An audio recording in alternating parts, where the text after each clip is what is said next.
everybody, the Lawn Gnome is here. Don't you recognize him?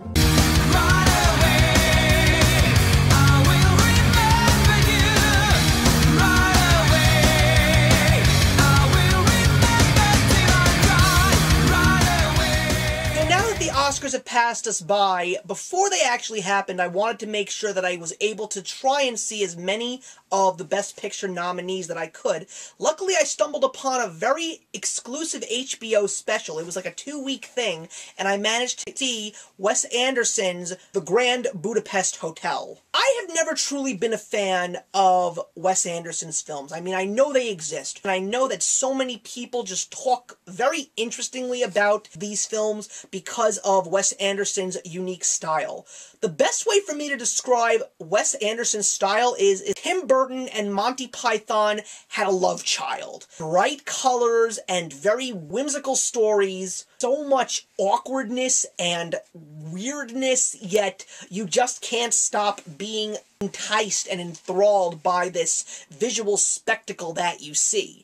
Now, this movie also has an amazing cast of characters. Ralph Fiennes, who was probably the most interesting character in this group because I had never seen Ralph Fiennes in a comedic role. The most interesting role that I had seen him not being a villain was in Skyfall, but here's a movie where he is just so completely hilarious and loopy all at the same time, and I just really got a good chuckle out of him, so I give him a lot of props for breaking out of his typecasted roles. And Tony Revolori, who plays Ralph Fiennes' character, Mr. Gustav's bellboy, who also ends up being a true friend of his, Zero. I really appreciated the story of those two and the chemistry that they had, because they were really what drove this story and really what kept the movie going. And also a whole bunch of other people, including Bill Murray, Owen Wilson, Jason Schwartzman, Tilda Swinton, Willem Dafoe, Jeff Goldblum, Edward Norton, Adrian Brody, Jude Law, Tom Wilkinson,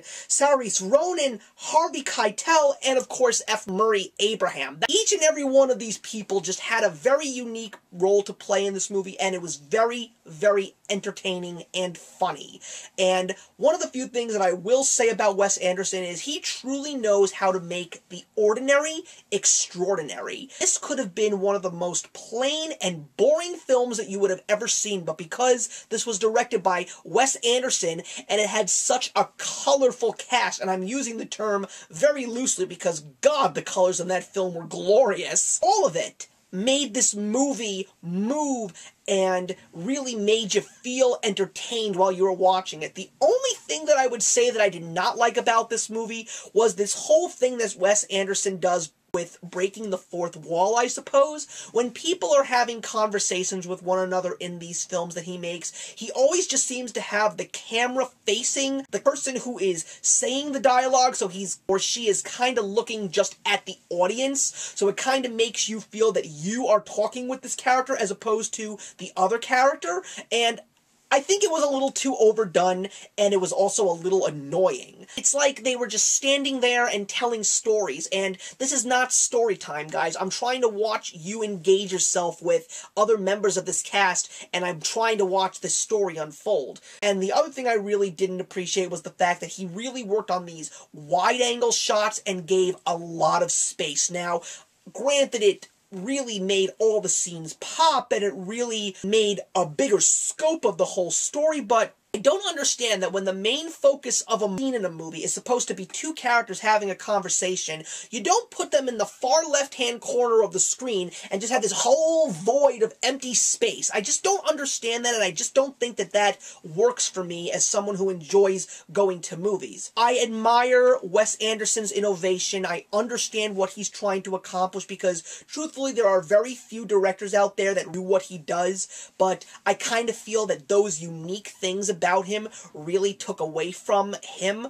But all in all, the relationships between the characters, the story, which was definitely a laugh a minute, even though some of these pieces of the story were very heavy, but I love the whole on-the-run, murder mystery, buddy comedy kind of thing, and I definitely would say that if you want to see something interesting and definitely be entertained by it, regardless of how good or how bad you're going to feel at the end, The Grand Budapest Hotel is pretty fun. So I'm giving it 3.5 out of 4. So thank you very much for watching this one that got away, and I'm looking forward to seeing another one that got away next month, and I'll see you in that next one. Actions speak louder than words.